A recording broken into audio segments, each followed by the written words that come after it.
Holding hands sa BGC ang drama nina Andrea Brillantes, Kyle Echari, may hawak na bulaklak si Andrea, na obvious na galing ay Kyle, ang ganda ng girlfriend ko, sabi ni Kyle patungkol kay Andrea, at syempre, todo lambingan ang dalawa, na nagsusubuan pa ng pagkain, kitang-kita ang kaligayahan sa kanila.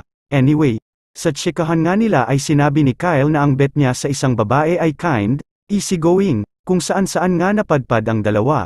Pero ramdam mong magkasundo talaga sila sa maraming bagay, caring-carry ni Kyle ang trip ni Andrea na pasayaw-sayaw sa harap niya, at kung ano-ano pang kaloka-lokahan.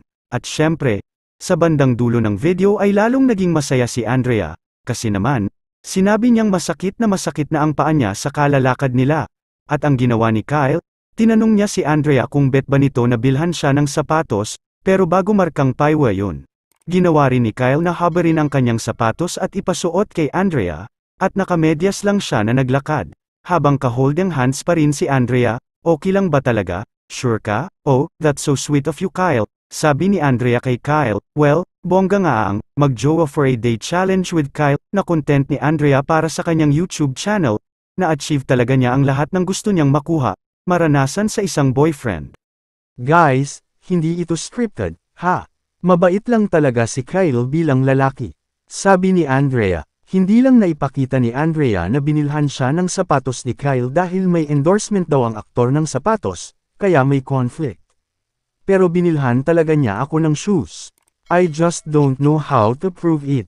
Hindi lang pwedeng isama sa vlog. Sabi ni Andrea, at bongga nga na 2:00 na ng madaling araw ay magkausap pa rin sila sa online, dahil ni-remind talaga ni Kyle si Andrea tungkol sa sapatos na hindi dapat ipakita sa vlog. At syempre, sa huli, nag-break din sila. Minahal kita ng 6 na oras, sayang hindi tayo nagtagal. Hanggang dito na lang tayo, sabi ni Andrea kay Kyle. Nag-enjoy naman ako bilang boyfriend kita, hirit ni Andrea. Ako rin, nag-enjoy bilang girlfriend kita, say naman ni Kyle.